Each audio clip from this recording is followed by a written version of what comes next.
Germany have a very good reputation in quadruple sculls. They're moving very well in their boat, and you've got a survivor of the great cruise of the 90s there, sitting at 2, Stefan Volkert. And interestingly, at stroke is Robert Sens, who's transferred from rowing into sculling. He was world champion in the pair 3 years ago. He's now stroking this German quad, and they already are moving very, very well, just heading the field.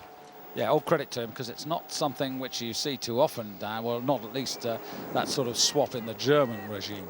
No, Porter did it from the Canadian 8 in '92, went on to win the gold medal.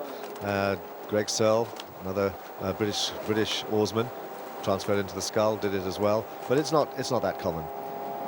Well, Germany already making their presence felt. They're moving out, and here are the Poles.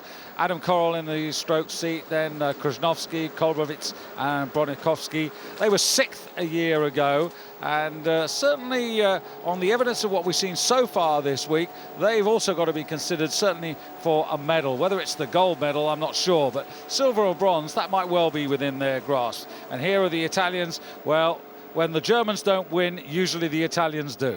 Yeah, but they usually have Sartori sitting in the stroke seat, Alessio Sartori, and he's stroking the 8 at the moment. He's had enough of sculling, and he was about to retire, but they persuaded him to go into the 8. So they've got a slightly different lineup here without Sartori, but they are still a strong, very experienced quad. Germany there moving very well out in front, very clean rowing. Water's quite rough. Sens is doing a very good job sitting in the stroke seat. Look at that big, strong finish that he has there, which really helps to send the boat. And they've got a good lead there, good healthy lead, about 3/4 of a length, up there on the Italians and the Poles.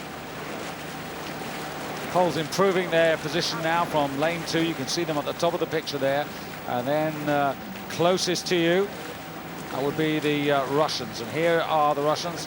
Kravtsov, the man in the stroke seat.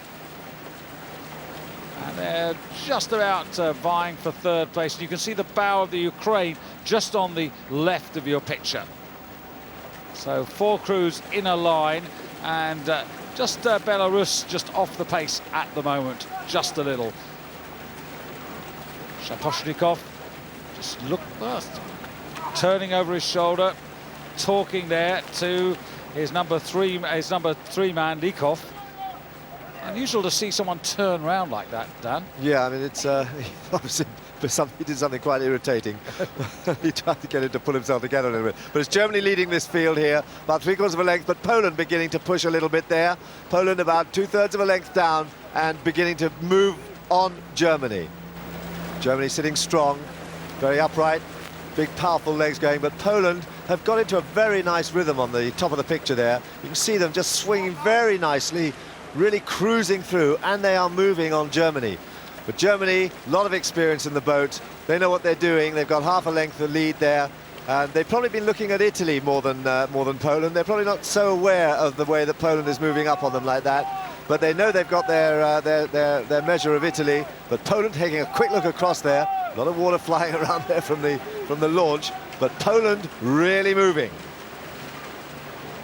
Yeah, it's interesting to see whether Poland can actually sustain this challenge on the far side. Italy beginning to move as well now, Dan, aware of the fact that there's a bit of a race going on ahead of them, and they've got to keep themselves in the action if they can. So now this is a crucial time now. The Germans still look very composed. The other 3 crews, frankly, they're out of it. The Ukrainian World Cup champions, Russia and Belarus, I think you can forget about them. The medals are between these 3 crews, and most importantly, Germany, with Poland still challenging on the far side. Adam Korol still looking for a little bit more, and Rainieri looking a little bit anxious there as we go into the final quarter now. So Germany with just about a 1/4 of a length's advantage over Poland, trying still to close that gap. And here are the Italians. Have they got anything else left? Can they put themselves on terms? Italy up at 39 strokes a minute there. Germany now reacting a little bit here. They're up there. They've moved from 37 strokes a minute up to 39. They're responding to Poland, but Poland are still coming. Poland have upped the rate again, and they're still coming. But Germany holding on, trying to hold on to this lead. They've gone out fast, they've dominated, but now Poland are putting them under pressure. Just watch the bows there. Number 2, that's Poland. just easing by. They are moving so well. They've now just sneaked a lead, and they are in front. Well, what a turn up now this would be if Poland can overhaul the Germans as we go past the grandstands, and the crowd are beginning to rise to this. It's an absolutely ding-dong battle, but as I say that, the Germans respond. The Germans now respond on Poland, almost waiting for their challenge, and now driving for the line now.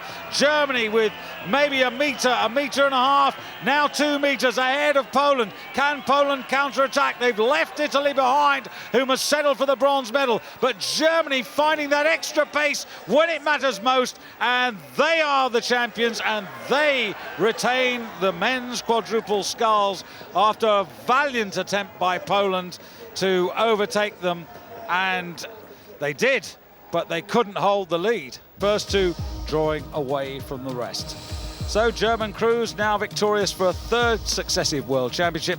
Still some way to go, though, to emulate the 7 consecutive victories of the German Democratic Republic between 1974 and 1982.